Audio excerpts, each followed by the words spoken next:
la pa ma thong kai la e lo ni ling na chulai chu he la pa ro ni ga ni ni re ta la ni su ro ta ro sa ni mu ka ta ri de ha le yo ko kum tin su ke te na pe pe chu la pa ma so de dong pe ti ta thong kai ro nei e ko ta e hong pe de ga ni chun e thong kai su ni so ma pa hai le ti la ya bu ni pa na hiในดิสเพย์เด่นๆเราเป็นการมาที่ตัวมิโลตันเด็กสิ่งนั้นอันนั้นเดี๋ยวมาเราคุยเรื่องนี้ที่เรื่องนี้เลยนั่นเองสุดตะโกนสิ่งที่ก็ตาฮาเลลูยาไปทุ่มทีมปฏิบัติที่มาอีกสามมิโลเลยตัดซึ่งเมื่อเราเกลี่ยสุ่มหังละตักสุขสันต์ตัวเลยนี่นี่บางคนก็ตามการหุ่นตั้งนั่งอิเล็กทริกคอมเซียล่ะซึ่งให้ละกันนั่นวันมีเพียงมาให้คนไทยก็ได้kita kali kau mai oh lagi Yesus tahu kita tu kau maksa lawa kau mak kau betul kita ni lalu apa lagi ni lagi suruh kita proses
Krista nang makan na fase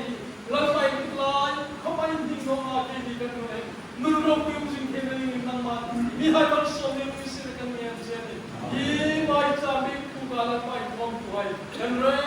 mi ni ti mai lo ma san lo di lalpa kan re mi koi ku ka lo oi kom ku lo di lalpai ta ma san lo di la I kom kan ku nam ke ni ga I til ho te na cham ta ku ni ke ne I muni man so ne mi sir kan ne je Hallelujah painta nang nabilay so wala tula siya nisela ko sin ko ding mo si o na pagtan nisela ko lali so bisaita o to di mo pwede kin butir jumay cham tula patang mata ni re ni kita mo tigila pa ikilay ko man o chen ko ay ne chen ko ay ko man ande sing tinali nuno ko peli ko ro ko den den la sa ro ki de so mo man chang la di kan hukan baksu ko taksare terawa harsane borsoga tuklo de iterawa biche jila hidalo taka gandhi hidalpa gandhi page mangsote ni awan so tambe ikurope terikenda ni gandhi so bo sekende han ngai de taksare terawa borsoga kadula pia di bunno tingin sandam tulal pa yesu nan tu dikanti amen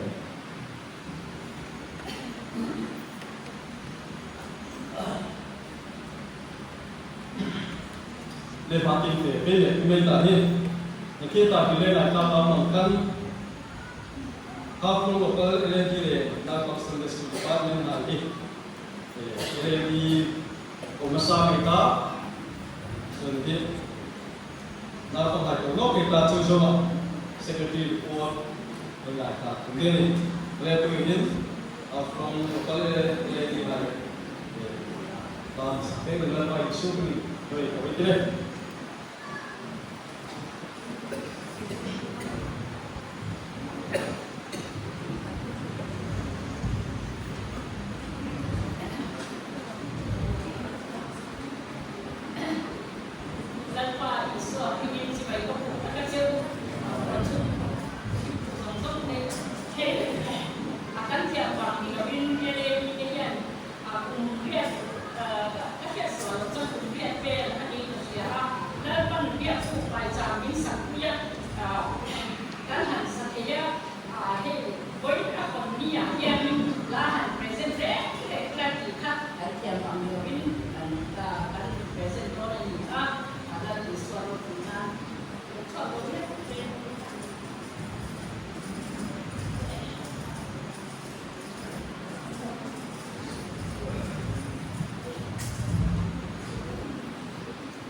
afro lo kala le ki haida wa ki mal so ma pi no se amen le Israel na konsan school department ha lo ke ta chin afro kapal ki wa ki hai ko de le to ye na konsan school department ha group so sakne ha le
from Locals and the School Department Hyderabad. And what I'm happening also from Peroset. Amen. Everything from DYD group song. No one can make that too soon. Follow on the cup. More way of DYD. So I say, La, Hingang Lo Manasa. Half from Local Gate. Don't pay me up. Napa Tata. Sana Sinalo ko na ilo pwede na pa. Mani pa to. Ilo pwede nga ni. After kamu ilo kalau kita dia masih nak kan.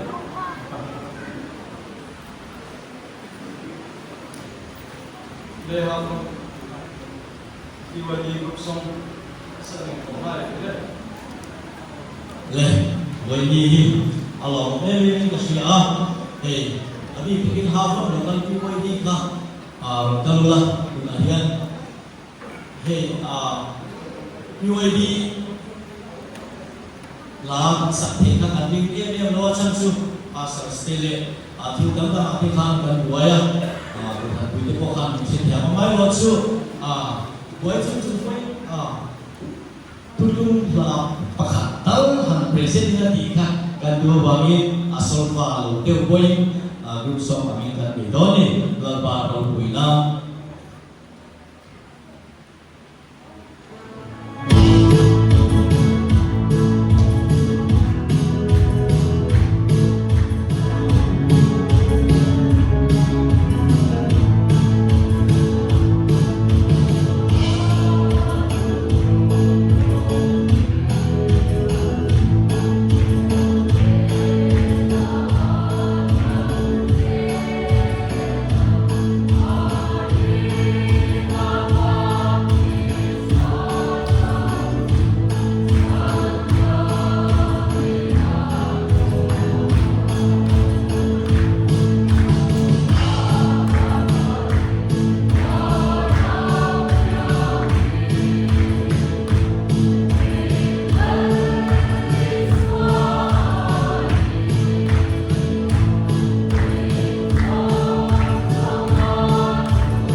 surong lokal iwadi hai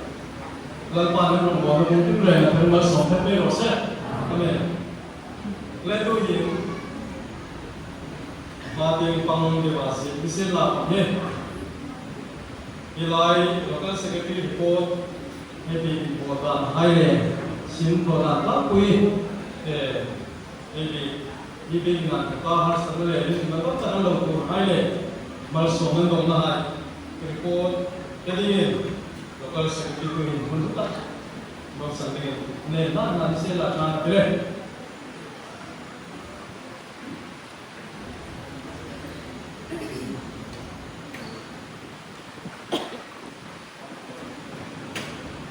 dari suatu pikir sen, quindi seperti di kota, dan kalau seperti di kota namanya nambah di kota biro, dia soal kaciat tangan, tangan di kota, kanan tumama, soal di kotaนั่นเสียวนะเชียงตองเองว่าส่วนจากโลกประเทศกันเราตอนนี้เลยมีเราเชียร์ภาพเป็นภาษาเชียร์ช้างเนี่ยเรียกว่าอินเดียกันจริงๆสุพรรณเป็นเดือนสองตัดเราเรียนจบกันซ้ำกันสองนั้นมีงานสักการkan sih nakal dewi KKP kalau tak siapa ni adin dan district pastor saung tak deh le topan kui rontau kom itu apa lom tu pasal tak siapa ni cuma apa misalnya lama kan kenal deh hero kalau rontan bos kui deh kan soalnya demi ngai koi mau sakap inpun lu tak deh orang kalsana milon sim punya sungako long tu so apa ni ai sepai ni la tua showing cibai tu kecil pun orang ni report PP Pura Lalpan pun sana belum orang dari suatu pakin proses pun lokal coba belajar dalam ilah cùng sáng thật sạch của sống Việt và thông mặt sống Việt và đi thép lì phòng tài bên NG Hawaii của đi nào vì chúng con thế vì chúng con đi nào đi đến ama của văn luôn mà phòng tên nhị chín phát hiện tàu của là đóng sổ dễ đến để chọn September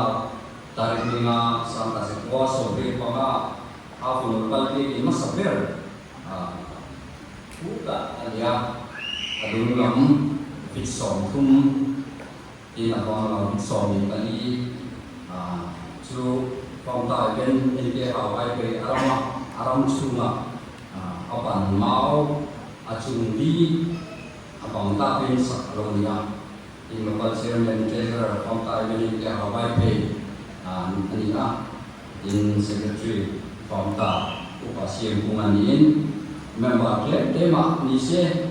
patian masona nong member ati suan hun reka bin masapera ben kongluin ben ke hawan ko san ma na wangin aram bigasan ke lai kon ko san ram ta lo ya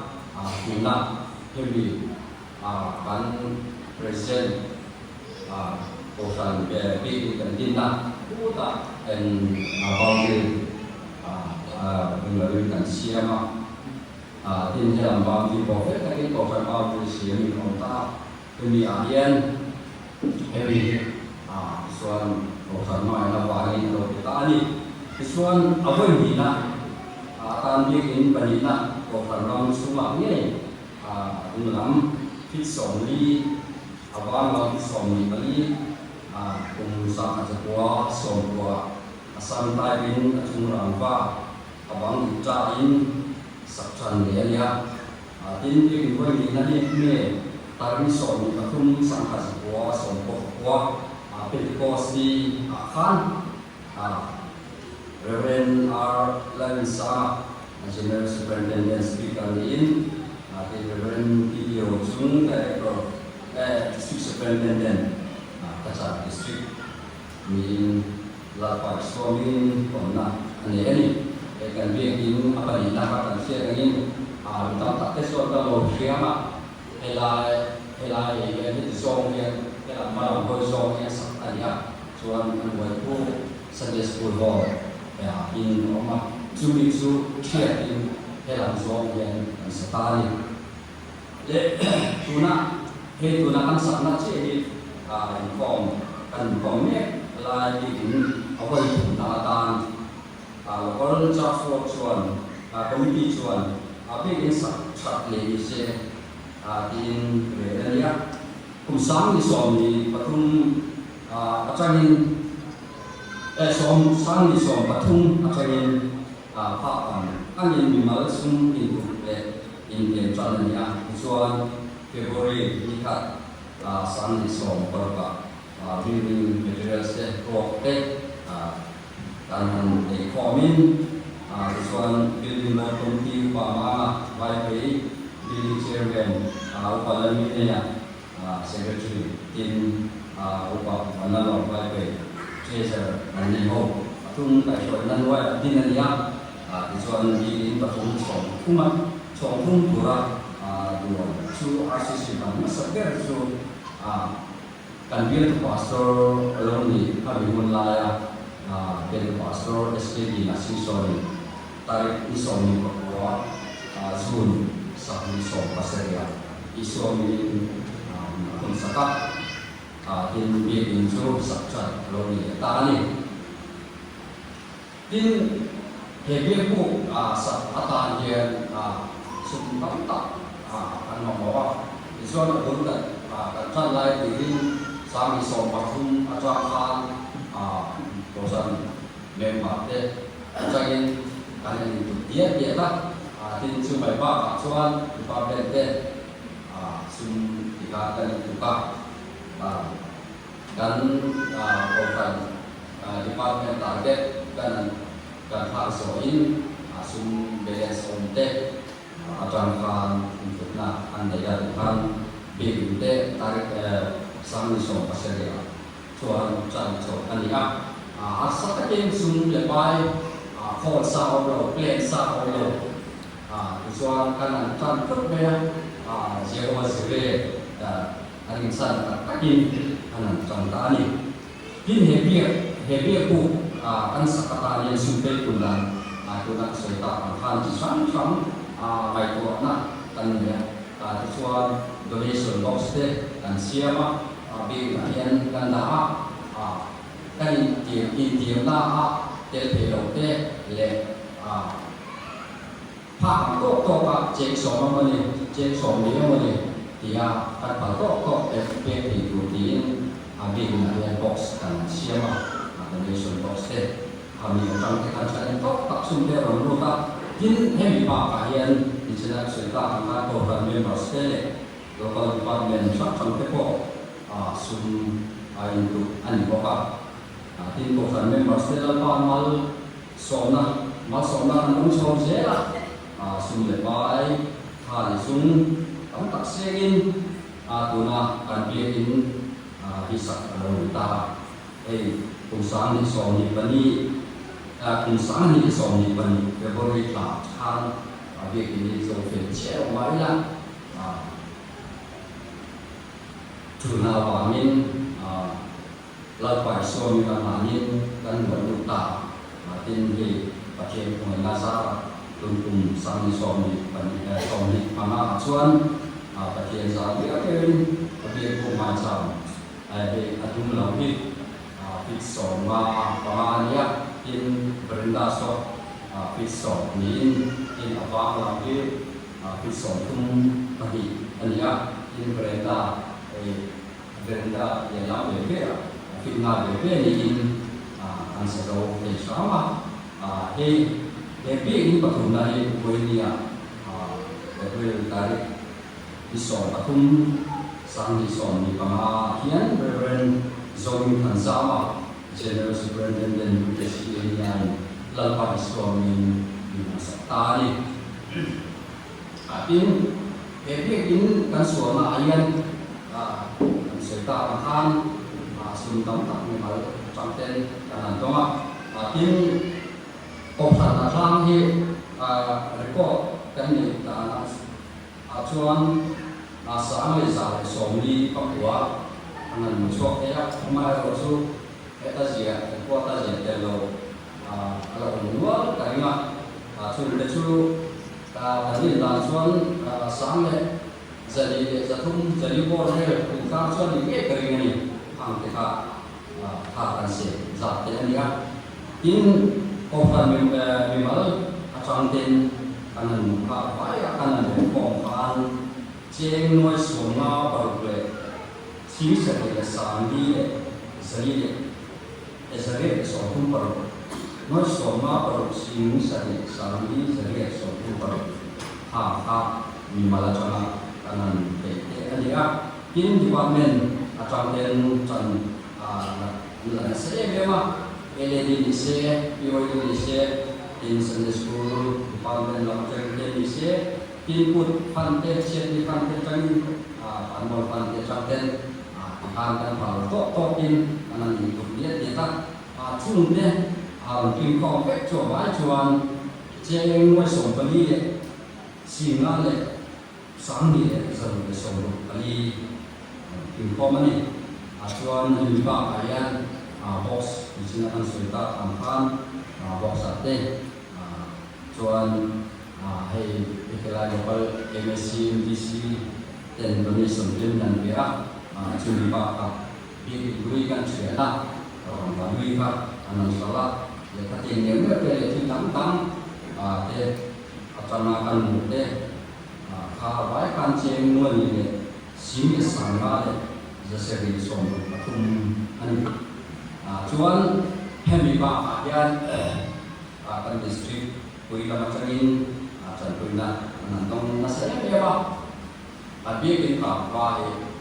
district kami ceng nuain sensora visual big zoom di dalam dia district kulit cuma kalau tu sorry tak set tadi cuman lima bahagian boundary wall sehingga turin ceng nuain sing satellite Samsung dia apa ni?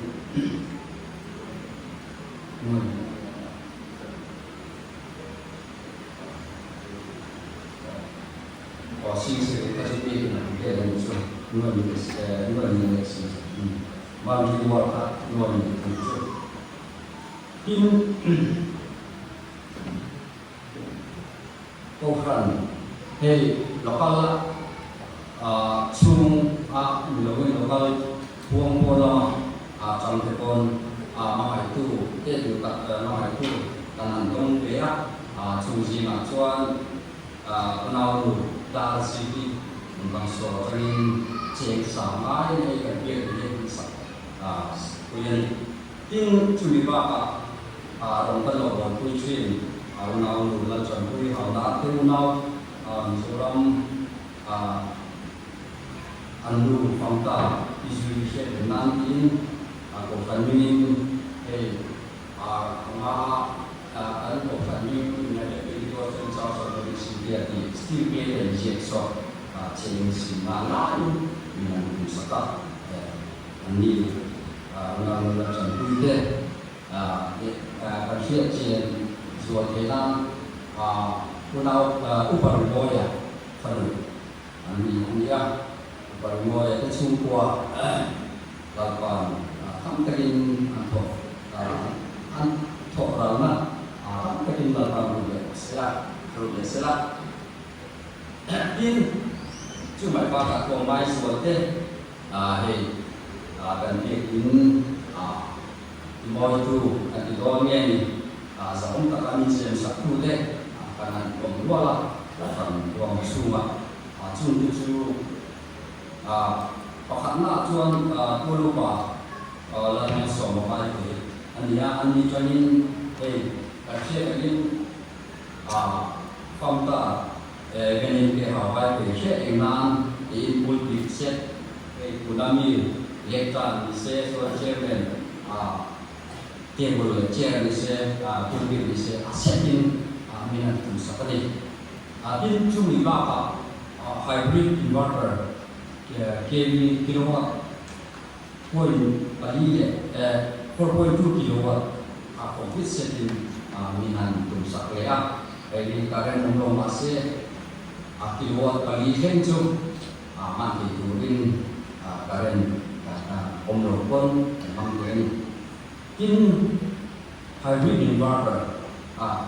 kani acuan ground amplifier son kan tak so poson ya atin busnet microphone ini microphone ni pun ania tin bikin compound street light ania jadi bikin kuala light boleh kalau kuala light kania kita bisa kali tin cumi bapa upamana wifi itu ani suni sungpoin bikin cutai lai kain apa ya bikin cutai song ni aku seni dengan pasaka dan bikin model ni tin tôi pakai apa wifi kapasuk dengan bikin MGS gate so amahan simen plus tadi ya so atai sin dengan siap sakap tin signboard steel signboard also kami yang siap sakap tin jumpa bikin cipa kos so amahan egoin oma so lagi yang zana yang dengan siap sakap hangkekannya tin orang berbeza lekor wifi pusat microphone di pakat bisa pokoknya tin cuma bela ini apa kalau lo chin pun di mungkin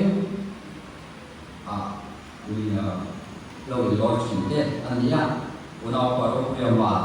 ani supaya kalau memang di rumah tak ania dan sudah dengan total karena saat tak revival pusat terlihat kok revival tim bohkan sebab bahasa soal orang taruh dari sekian soal program dan soal mau cari pasti cuma apa adon kalau macam ini sisa kita ansur pihak terlak baik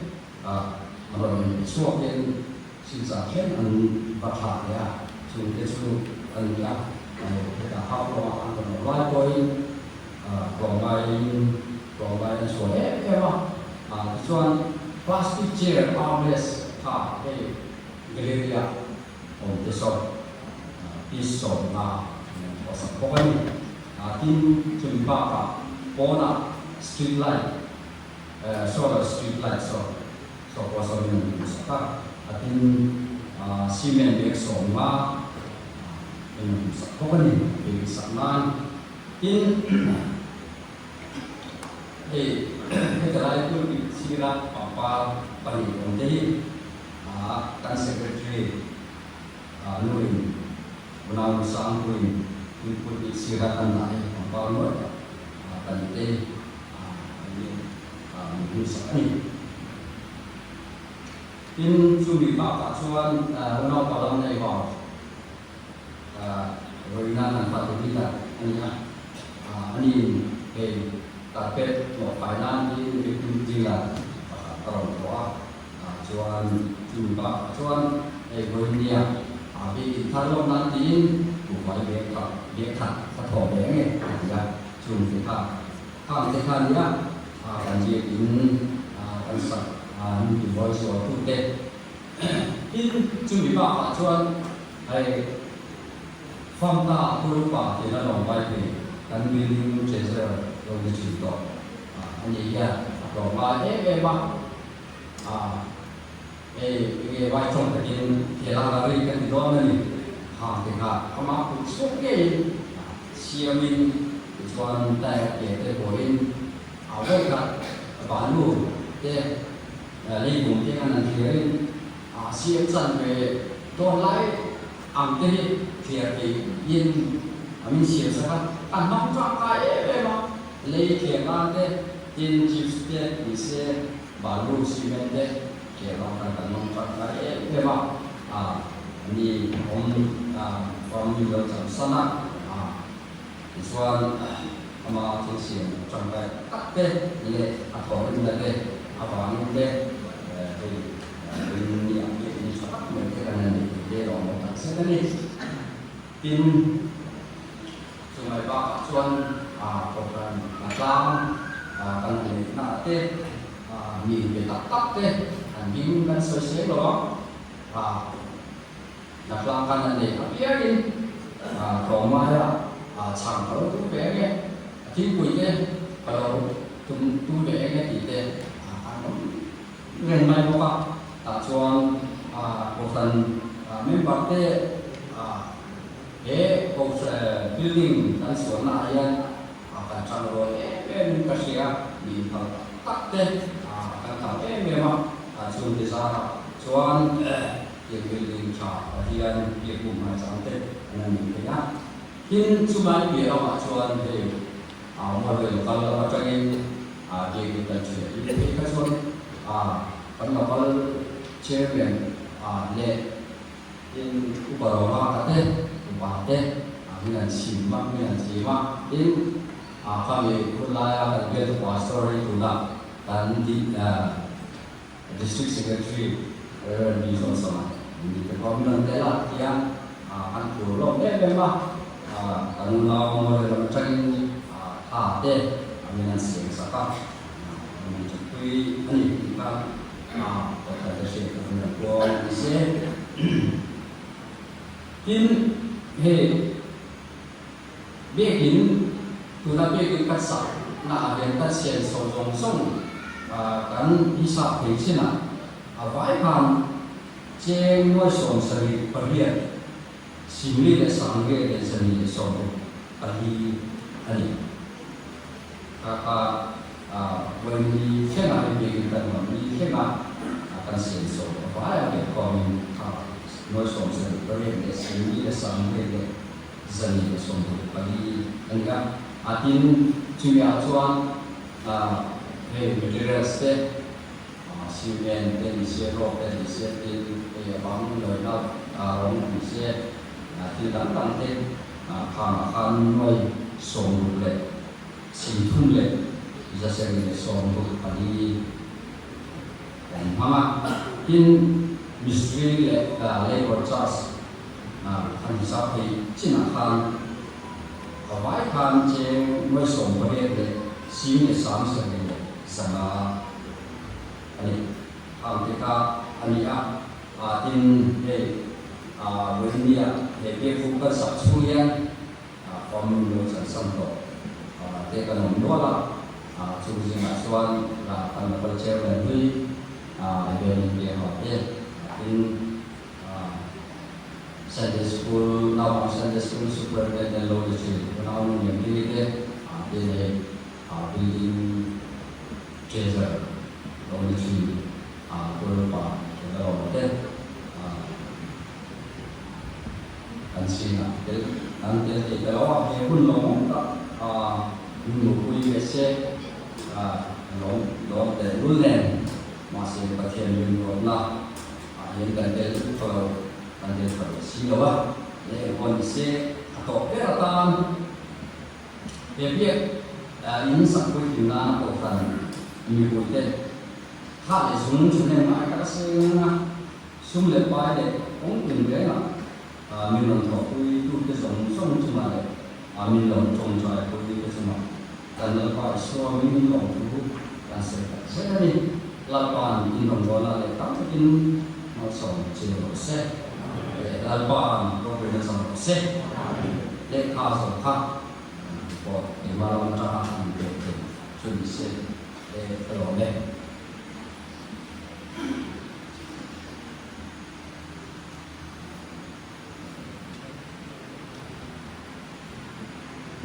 Lady Botan Chungsana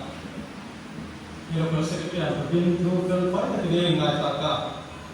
อันทอนสัจเจกุมเรสุนับุษาเดซาเลสมิเลปกูอัตานเนนารุเงินทางไหนพวกเขาบิดนั้นคือท้อเปียเอกนี่อ่ะเรามันเส้นที่เราดิสกุสตารุบาจังโดยสุนัยเป็นเด็กดินอันนี้อันทอนนั่นเองอันทอนดินนั่นละหลังปามันสิ่งนี้ที่เกิดขึ้นอันทอนสองสิ่งนี้บินบอลที่นั่นก็ตะกับตัวไว้เราดิสกุสตารุบาอันจะตัวเรามันจะถึงเนี่ยที่หลังปานตัวไว้พวกเราต้องไปมอสโมเสอาเมนและตัวเองตัวเล็กเปเซนดูไฮตาอินคอมมิมันมองได้ไม่ตาสุดเลยสุดเด็ดสุดยอดนับว่าสิ่งที่โมย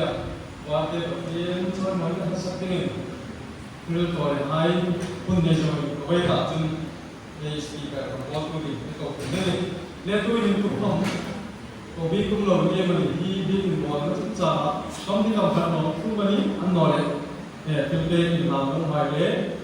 คือตัวนั้นในโลกตัวไร้ตาดีคุณเรื่องของเส้นหลักท่านั่นเองเรื่องของ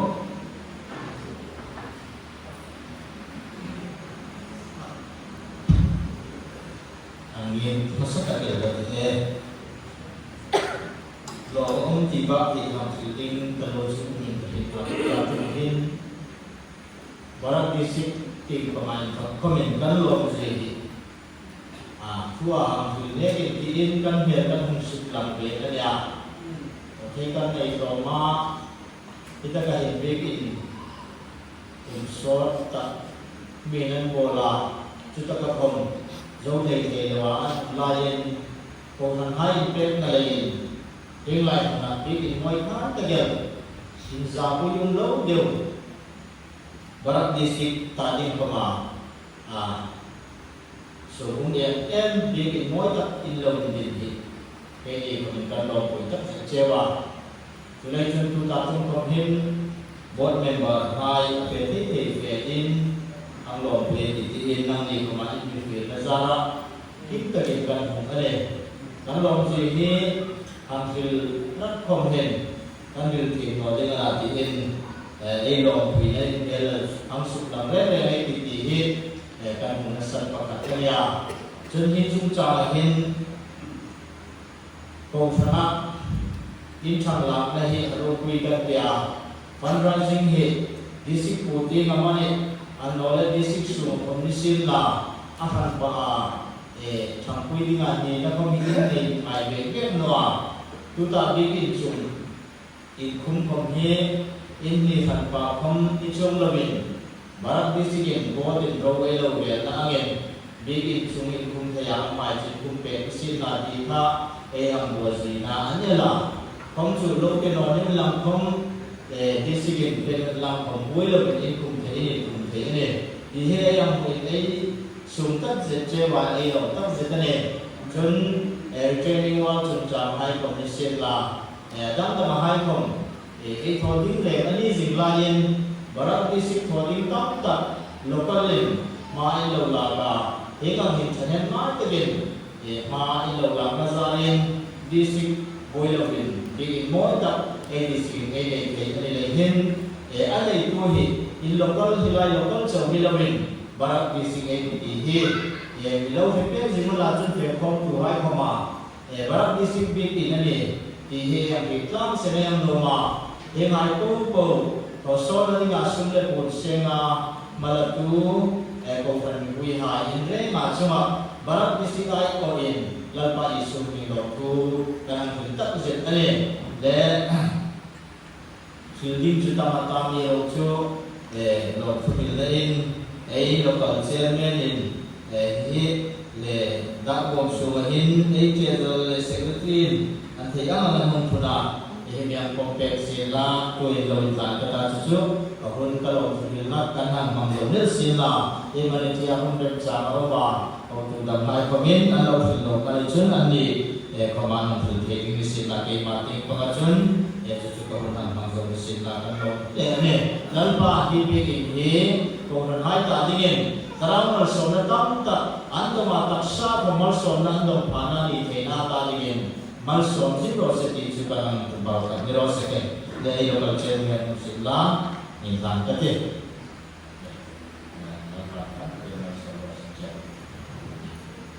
Para district dan Banten terima sama proses.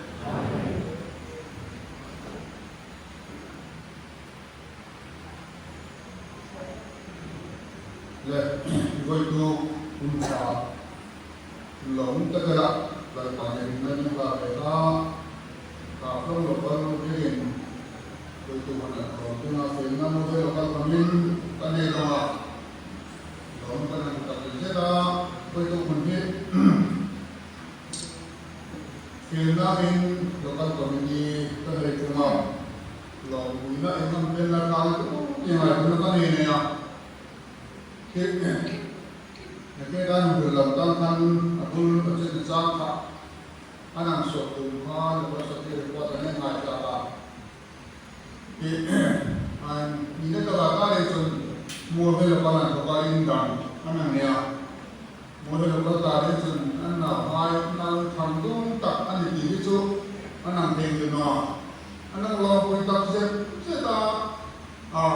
Kena le sai ham tu na mambal no ma le ro je ne ho no ki en lo na hen an mu fe le ko ha ni wi a te ku ko fe kom se ne ki le ya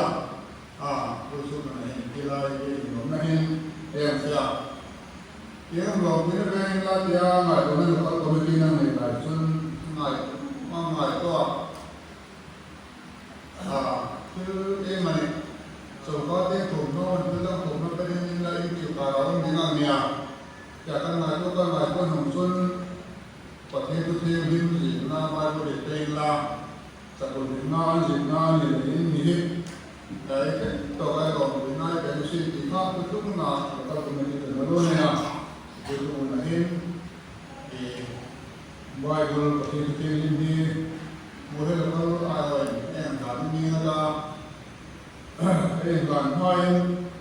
tìm lần na tu khắp thế giới của bạn lần tất cả tôi do là thân làm nên mua bay có thể anh mình phiền là lấy về thảo cái về thảo nó thì không anh mình một có người làm anh làm thì lại lúc như xem thì lúc xem sẽ là cao thì cấp thì sẽ là cao thì aku có cái gì đó mà là vậy để là thằng lòng của nó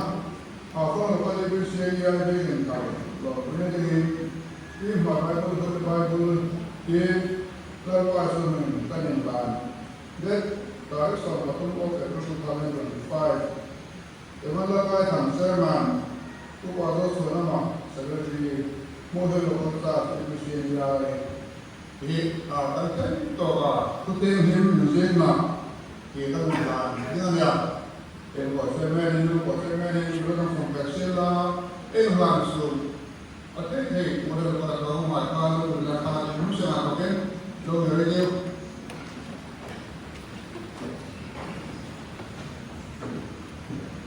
le la passo vieni lo facciamo non per separare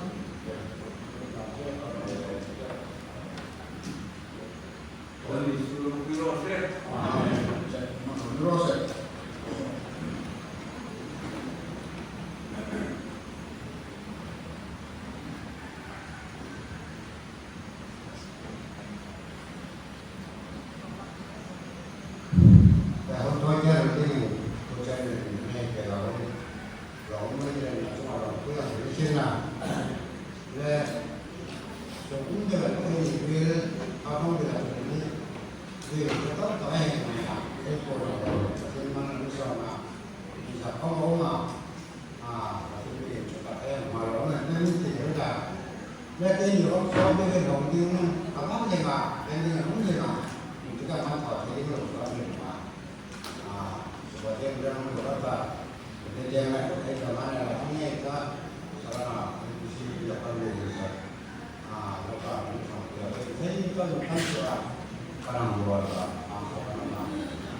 Jadi kamu ini jalan wajib menyesuaikan. Karena ini ya, asal itu aturan kita cakap.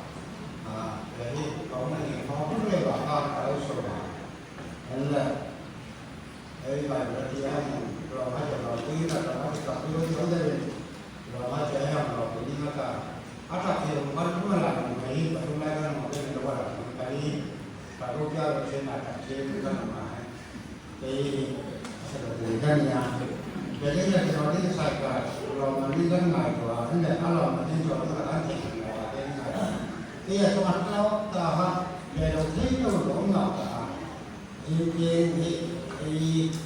kepada orang orang sih jadi kalau ada apa yang lawan lah nanti kita pernah kalau nak apa ini aku ni kata ini jangan malah aku pun mana nama orang tak ya kalau mahai aku saya ini kan negara kan di sana kalau macam kalauผมว่าพวกนี้มันมีน้ำของorang Jawa ini semuaเป็นละsama tentang nama kata nama ini kalau dicirikan dia jadi sumpah dia luar dengan siap tentang kira-kira dengan lakukan jadi tentang semuanya misalnya saya bacanya misalnya semua seorang lokal có ba người là hay là bạn bạn số các thành phần thì cái này có lắm của ai đi ở cái đó nhiều cái mình cái mà phải đi cái này nó không có được đây anh có thể là khá này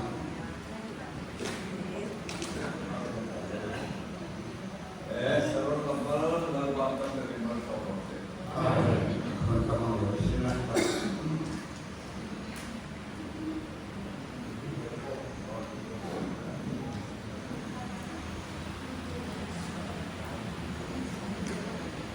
Leila ko ko yung proses.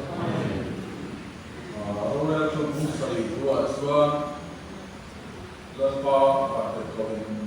gidiona asu ko khane he icha na he talla Israel ho te hi million ho la ta chandam te che ka tir che ni lo mi ya ni sana ka superintendent tu soi atang khan karil ko ye maya he chatna de million ho chan suak tur khain Israel ho chan suak tur khain gidiona khan chatna nei la ba ama ni na ang to pa pathian in chan kal tur na kirani he chatna he kal la man ro chan ka hilti he ka o voice na thara mo ko a pe chuang lo khatian khan a chatna a pathian in chan a kal chuak to lalpa man tura kan in pe tot mai hian pathian ni lo tran pui chu zong mai chin ka lo nia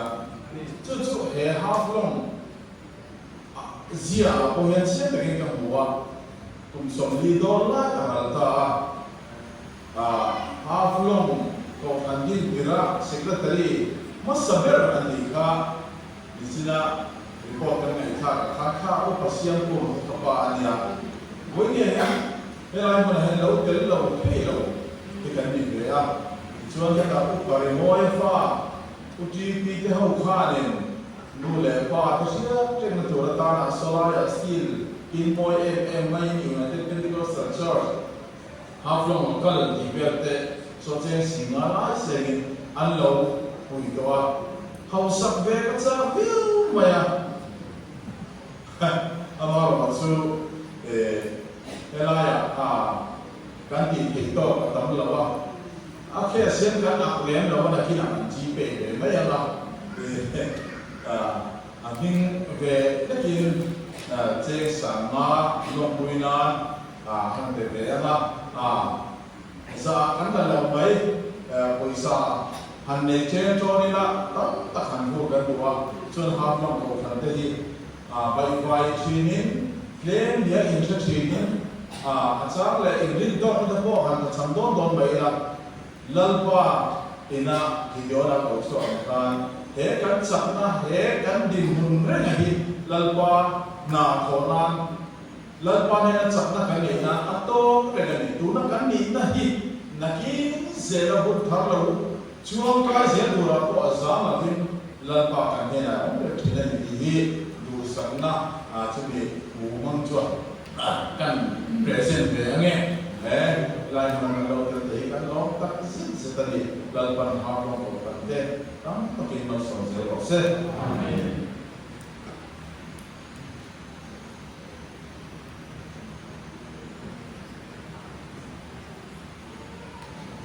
dan lalpai suami pakai nomor set. Itu tentang kaya ada saya pakai tu kan ini apa? Marah so kamu bukan dari roh saya so ansuran bahkan dua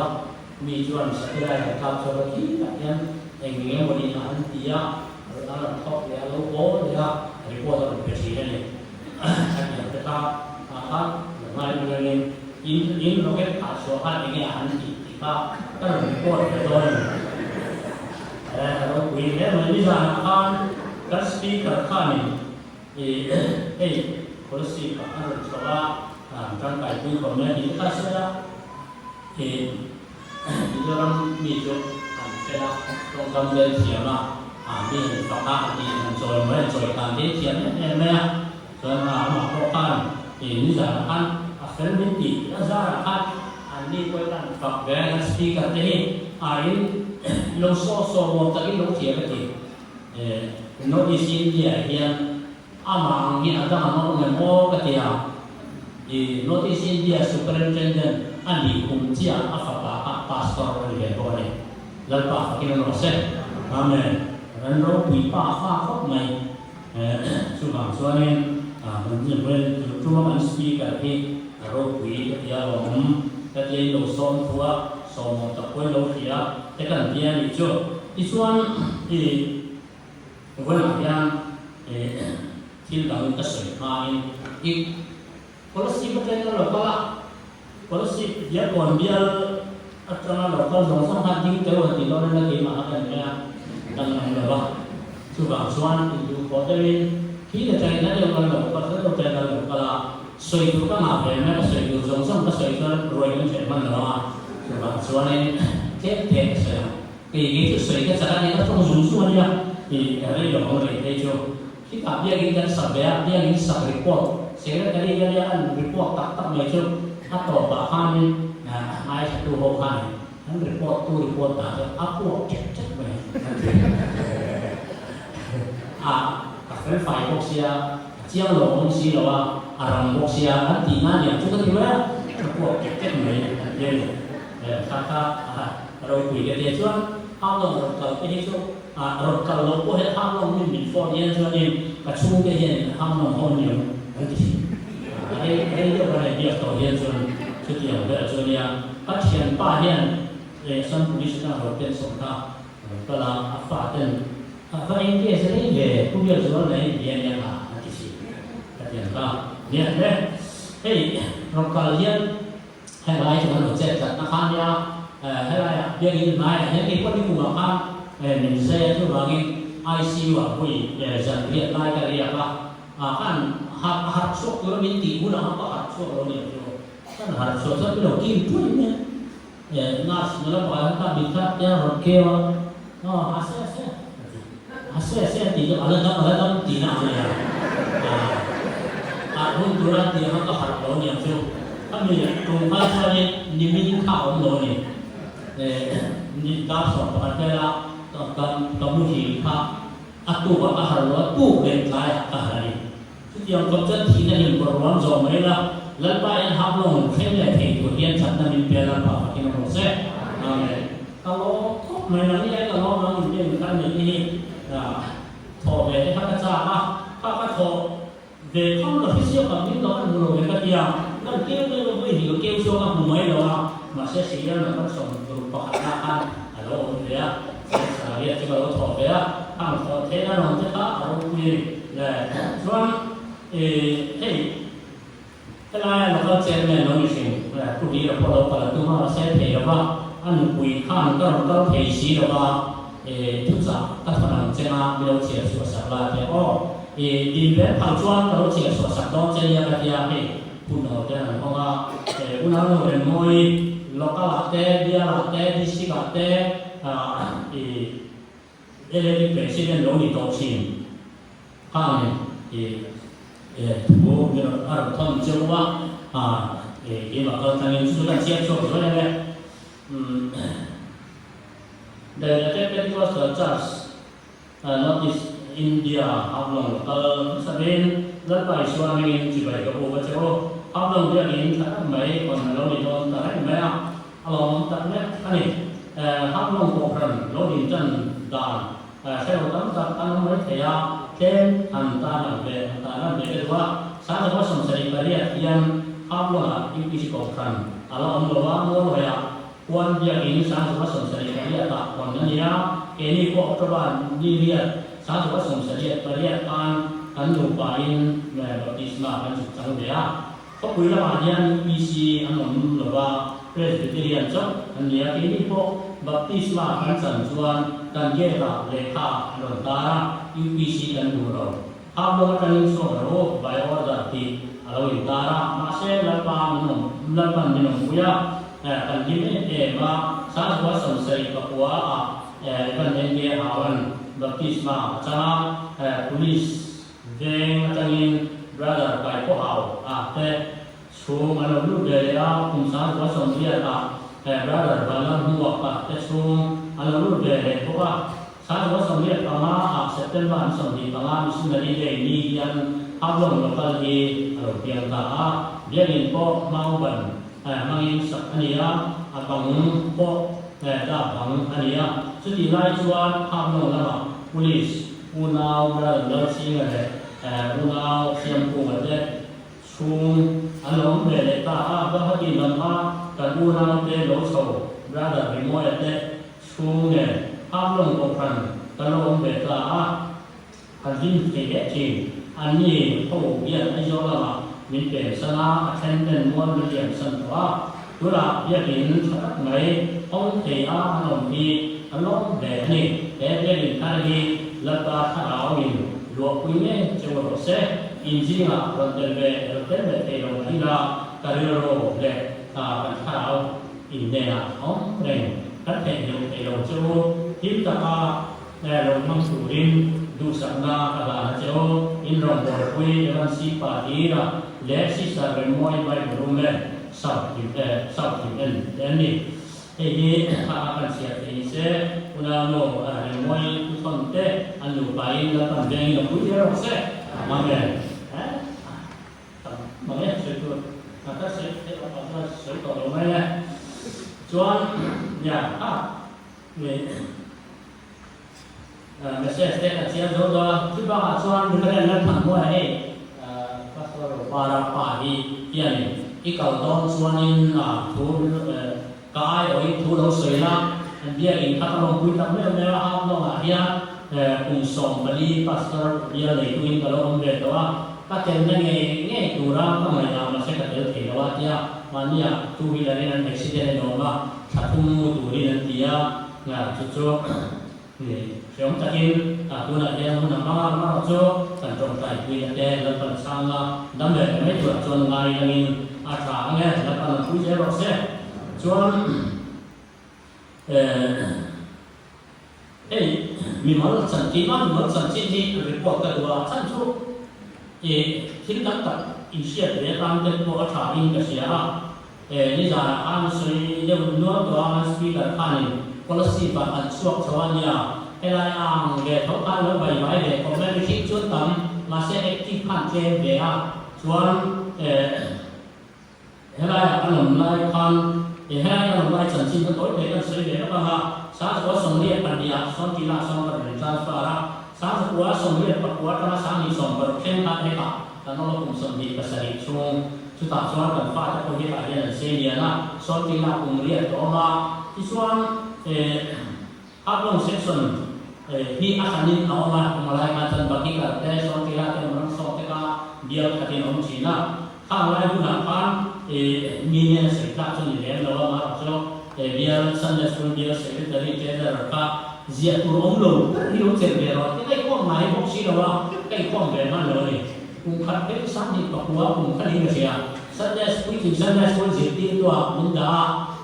คุณตบกับการ Sunday school ไปจากนั้นเสียส่วนกับอุปนิสัยละไว้กว่าจริงหลายๆการนี้ผ่านแล้วเราสอนกันต่ำยอดว่าเป็นรางวัลแล้วกันเนี่ยถ้าผมไม่ข้อมันไม่น้อยส่วนก็ฟ้าที่สิ่งเราก็ยังมันไม่ได้เอายังป้าชุดมันต้องสวยนิดหรอวะเราเกี่ยจริงเนี่ยสูงเลยจานพักจานตัดไม่เอาเนี่ยน้ำเราบัวยังไงเนี่ยน้ำจีนอินเดียหาสักวันหาสักข้าวไรส่งส่งพานี่สูงเราเราจานเราเนี่ยชอบให้มันสั่งชุดเดียวก็ชอบกันดีที่ข้างเลยว่าส่วนรายกันดีที่รายช่วยก็ฝักแน่ๆเนี่ยที่ป้าช่วงมันก็สวยนิดหรอวะช่วงที่มันนิดหรอมีนะเจ้าชุดเดียวก็โจกันเนี่ยที่เราช่วยให้รายกันหนุ่มช่วงกันโกงพันต้านเย็นเย็นผ่านก็เตะเชี่ยวกันเลยเราเลยส่วนมันเนี่ยป้าเนี่ยแหละเก่งปิ้งตัวเรียนเนี่ยเราก็ไอ้โจรจังเองมีเตะเชี่ยวเราก็อันนี้เราก็อะไรเป็ดจนนี่กันไม่หลงกันนะสุดท้ายส่วนได้เราก็กระโจนกับเตะที่แต่ที่เนี่ยภาพเราเขาชวนกันสันชินันสวยกันดี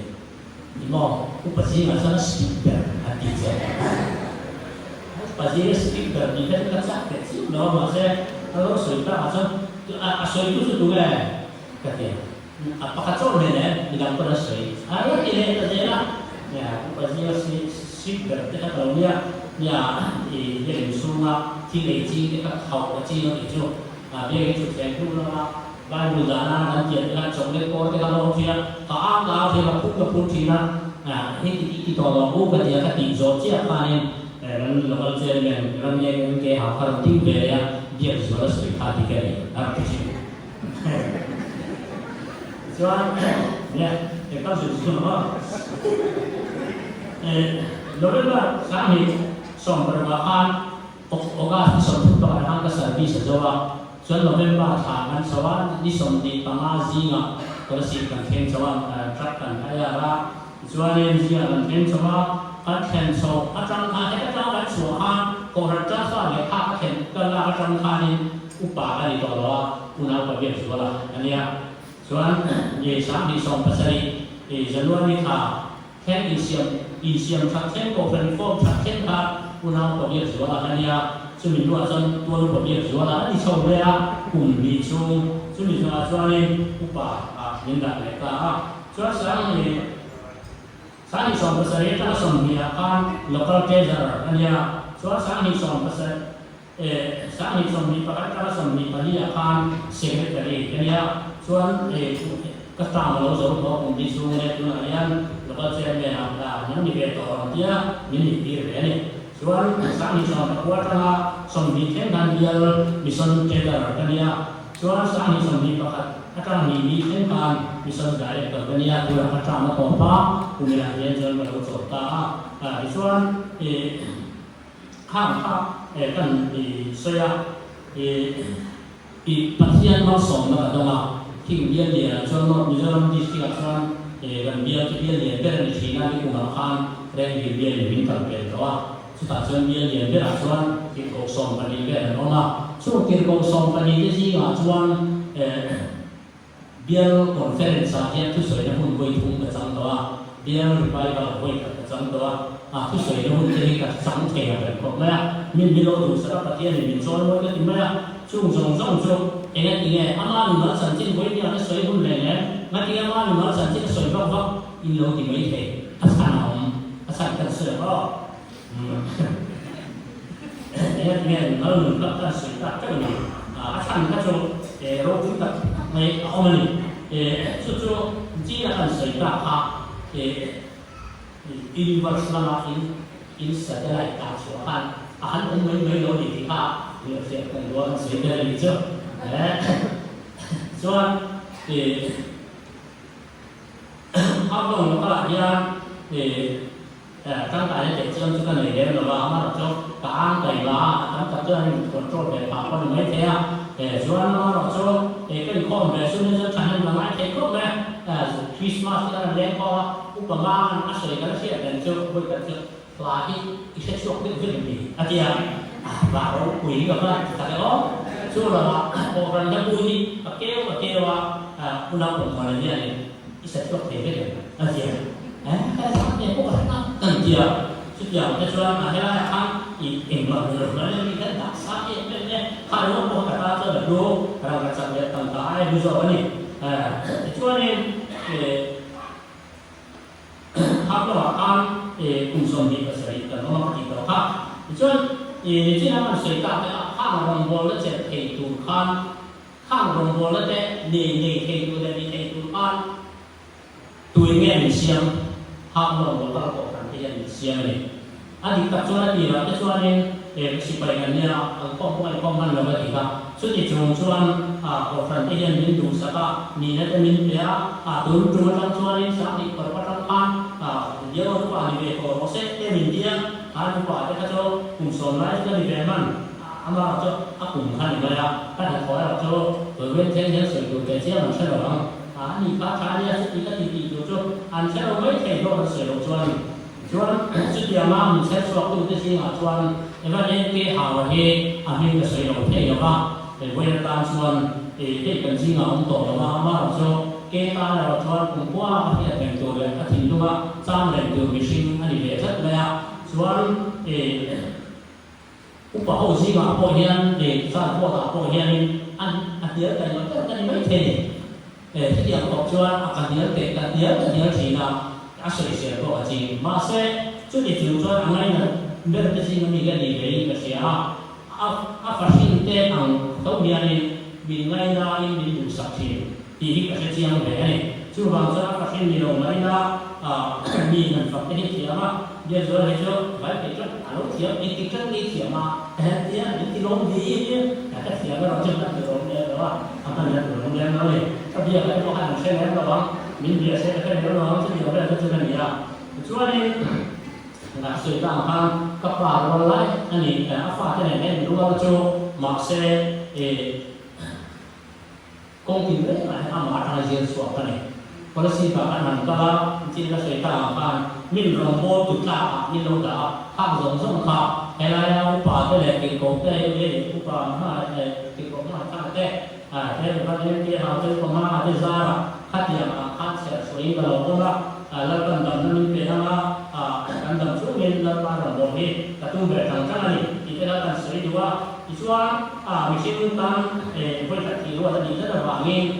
ken ta ku na ken Cina Seka kan muan milonium sana amai lo jo tu la suarin muan milonium san ma se we ha kan ro ai ti na lo ui lo mu ni na kan se du de ba kan di ta chuan zo nei sai bu sa so ma ka se sa kha chuanin mi cha an ti ya tu ma ko ya ti lo pa chen ma sam mi ko ti ya tu ma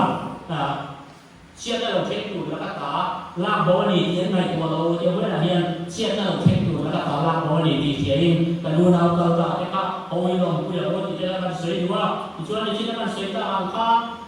ti la an chong du wa hian in bia in hun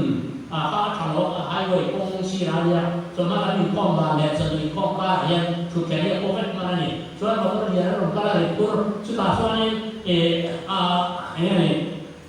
một tôi nhớ là cả lại cho tôi tôi có mấy điểm những cái này chứ điều học cho nhà cho địa muốn sống gần chúng ta địa muốn sống gần chúng ta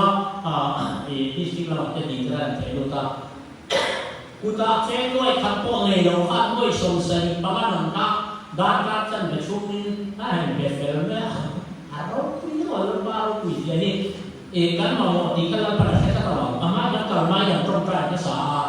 ส่วนอากีนี้ต้องต้องเสียงโดดเด่นมากค่ะนี่ด้วยสมศรีพระบัณฑิตตั้งสันติถึงเราไม่เกิดเรื่องเดียวเลยครับโรควีริส่วนกันเยี่ยงที่เยี่ยงสัตว์ปวดไม่ใช่ว่ากันเยี่ยงสัตว์ปวดแต่เป็นเรื่องอะไรนี่เหลือร่างเราคนรักสวยๆตัวคนกันเองตัวเราว่าสวยตัวคนเรากระตุ้นตัวพวกเราว่าเป็นเสียงนั้นเนี่ยส่วนนี้ด้วยสมศรีพระบัณฑิตนี่เป็นการเยี่ยงกันด้วยสมัยพระสมศรีพระสุดที่ไล่ก็จะนิจนี้เนี่ยสมเด็จพระini Malaysia kan ni kini ada apa komplain dan pihak yang mari komplain ni ngisikan visual dispute dengan jalan nama lawa ni jadi ni Soviet semua mulai dalam tengah betul pacuan pastornya mereka sah foto di sini yes or no emak helang po masuk yo coba soalnya ทองก็บ่ฮีดิสิกาลูตุริโยรถคนนั้นต่อเลยที่ตุริกันเราก็นั่นที่ภาษาเรื่องฟอร์มแต่ละฟอร์มตัวละดิสิกาอยู่จงๆเช่นนั้นก็อยู่ในฟอร์มนี้กันตัวฟอร์มกันเช่นอันนี้ที่เราได้ตัวเราไม่พอเสร็จที่ค่ะฟอร์มกันตัวเราเช่นกันฟอร์มที่เราได้เดี๋ยวที่เราได้ให้เราเราบ็อกซี่เราครบนั้นเลยเรามีบิลดิ้งสลิปหน่วยอาคารบางต้นเราครับเมากันสัตว์สปาก็ขัดชุ่มเบียร์นั้นเป็นเดียร์เลยส่วนก็ขัดชุ่มเบียร์นั้นเป็นอาบางต้าสงครับถูกแบบคงขาดเพราะให้ผ่านได้คงขาดนั่นเช่นขาเนี่ยทำคงขาดแล้วครับส่วนมาสาให้พิจารณาใช่ว่าถ้าคุณเรามาสาเนี่ยบางผู้นั้นดูบางช่วงต่อเราขัดชุ่มซึ่งเนี่ยอาจจะเป็นรอบเสาร์ที่กันทำต่อเนี่ยซึ่งอย่างส่วนอันนั้นเราขัดเลี้ยงเลยว่าเช่น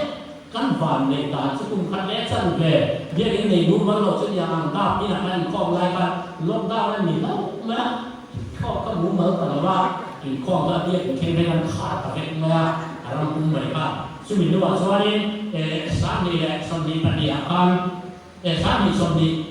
ปักขัดโนเวมเบอร์อาคารนี้dia ingin mengeneralisasi kira general conference dan mana ini notice dia soal dia mencapai pola di bawah ini motor somli pendensi apa ini jadi yang belum terjual dia sudah soal ini dia ingin kita hanya temporary lo sampai dia ingin kan sah November mission di Patuma kita kota mana di bawah akanมาสานิสมปัญญาการคนเพลงกันเสียไหมอันนั้นไม่รู้จานเดียวกันกลุ่มภาษาเจ้าอันต้องกินเลียLED อยู่ประมาณนั้นไงเจ้าทับจานนะครับจานดินนะครับชุนดินนะครับนี่อีกนั่นแหละอันนั้นนั่นก็ละแต่พอเพลงเราบอกเดี๋ยวมันจะทำอะไรหวงอะไรที่เขาเยี่ยมคุณการเขายิ้มเราทุกแบบนี้ทุกอย่างจะส่วนอย่างส่วนนั่นนี่ส่วนให้ด้วยสมศักดิ์เนี่ยประเดี๋ยวมันนี่เดี๋ยวนี้สาเกี่ยวส่วนด้วยอยู่แล้วแค่เดี๋ยวนี้ก็สะดวกห้องตาเกิดสิ่งหมดเปลี่ยนไปหมดสักนี่ทางที่ก็ที่นั่นว่าอันสองตัวรีพอร์ตกันเป็นแบบเดี๋ยวนี้คนรีพอร์ตกันเป็นแบบนี้จ้ะเดี๋ยวนี้คนรีพอร์ตก็เป็นอย่างนี้ส่วนจริงก็เสียงข้างการเสร็จแล้วรีพอร์ตนะจ้ะถ้าพวกเช็คไหมอันจริงอันชัดเป็นสวยนั่นเองฉะนั้นเนี่ยเวลาเรียนให้มุ่งเรียนน้องแก่ตั้งผมที่ที่มาให้ตลอดส่วนที่ก็ช่วงนี้เรียนท่านยมนี้ตลอดคุยเนี่ยเจ้าเลยที่อยู่เลยที่การเสด็จตลอดคุยเจ้าที่ข้ากันดินสอบคุยไปเลยตลอดเนี่ย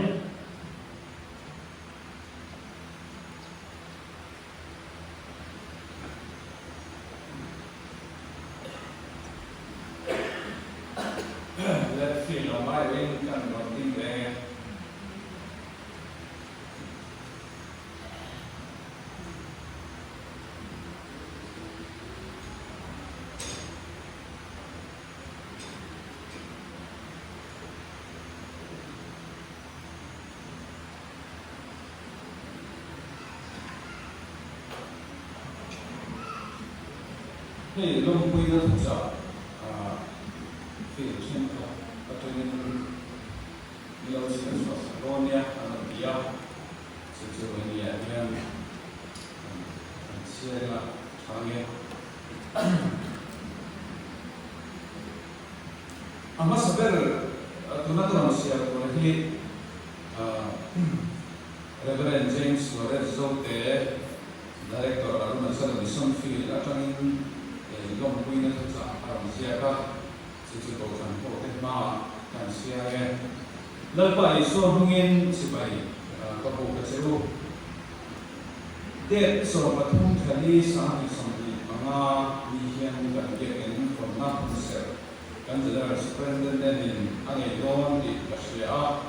ron telbe ka dukiaw na rin ron tinfila kung kaya fielsung nga kan ko sa pote kalsan na rin lawak mase kan school ko in hafon ko sa kan ron kui takset sewa barat ni sit school nga ko sa again biya in saber hafon ko kan ni ช่วงตักเจ้าเนี่ยอาเบียกินสับน้ำสุ่มเด็ดไปโถเบ็ดที่เราไม่ละตัวสัมโพเตเบียกินข้าวลมนั่นสิไปพวกนั้นเจ้าสามขัดที่กันส่งไปอินหาฟงกันเติมมาเนี่ยลัลปันหาฟงกันโพเตที่สาเลทลาวตั้งแต่มาส่งเจ้าเราเสร็จลัลรามาอินของบอยวีกับเรนเจมส์โรนโซเตได้เอกลักษณ์อารุณสวัสดิ์ฟีอันนี้อารุณสวัสดิ์ขานเจมส์สังขัดอารุณพนันสุดๆกันlocal chairman กันทำเองนะสอบเลย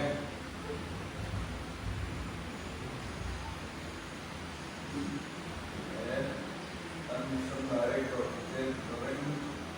สุขภาพและความมั่นคงของสองประเทศ ที่ชูไม่บ้าReverend Sin di Zote Field Director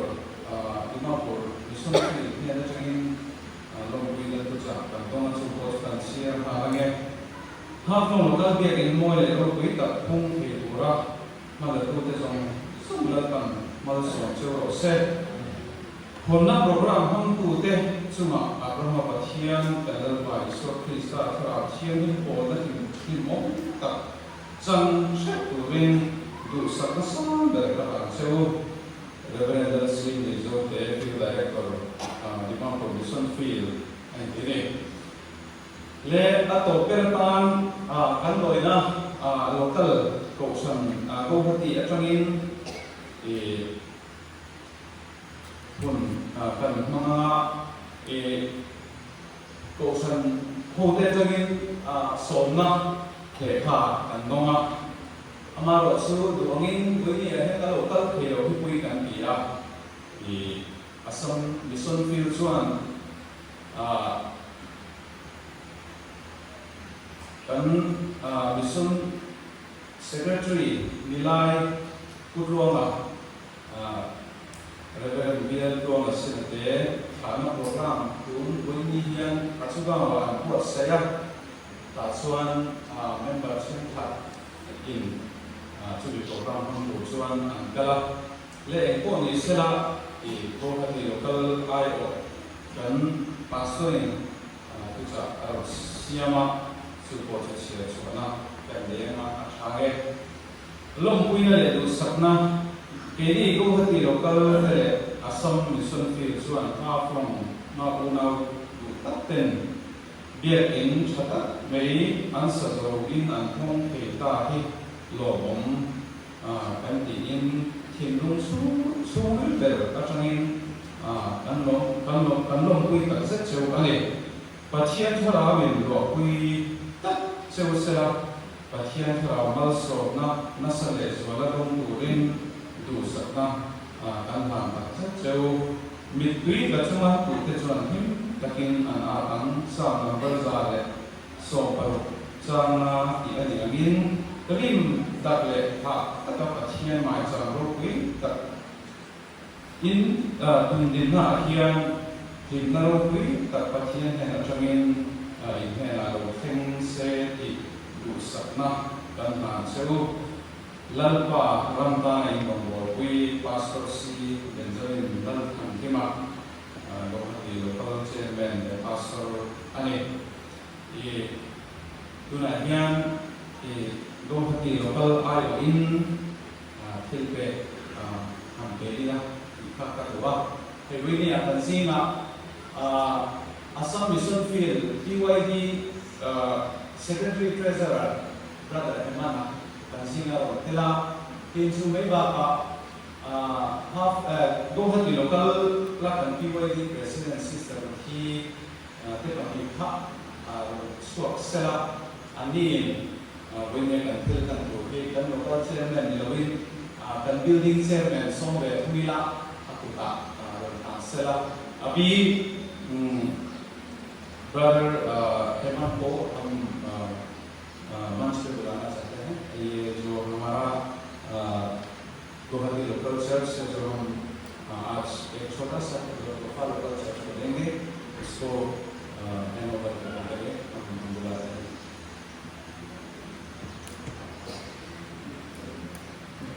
และการบิวติ้งเชฟแบบนั่นแหละที่เป็นสลับ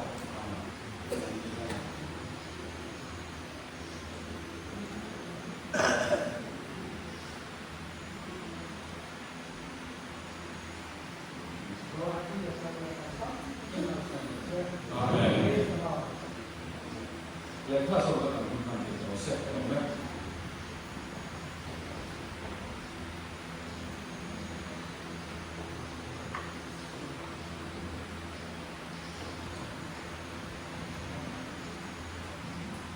แล้วพอสุดท้ายที่เสียงมันที่หลอกที่นั่นนี่เลยในยงเลยง่ายตัวน่ะที่ต้องไปเอาสุกเลยผมสุกนี่เลยดาบุญมาบอกแค่นี้อ่ะมาบอกที่คอมเรียนมันได้ละดิได้ครับมันจะจำเลยคุณน้องไม่ตาตัวนี้มาเทียนช่วยเหมือนกันละแค่ตัวนี้เนี่ยมันก็เรื่องมวยบ้าเต้เป็นช่วยเหมือนกันสักทีก็ไม่ตัดชื่อตัวชื่อเรื่องของตัวมิสเตอร์สเปนเป็นเดินไอ้ของเรื่องนี้แต่ตัวเห็นเรื่องนั้นก็เป็นเรื่องมวยบ้าเต้เป็นช่วยเหมือนกันสักทีก็ได้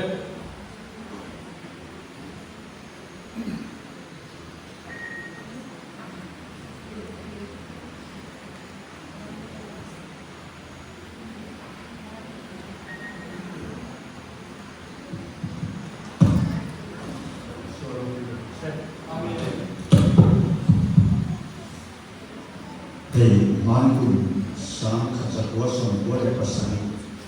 Ani tai ma khao helai biak ni han ma kan no pang te ni in Jehovah Jireh ti karan sama man doa. Hei ka ba nei em ba te ma so na da. Biak ni thar sa mai moi de mai do ni ha. Biak ni on thar no wa. Ni so ra ra sai ma sa ka ni ni boy. Nó sổ nó bằng cho bị phẫu thầu mà cho bằng cho nó lỗ mà đi để là một cái quan duy đầu tay ra là trên về thì đầu cái kia thì rồi như là mama sáng hôm tên xin bảo của kinh thì lưu thiên kinh thì là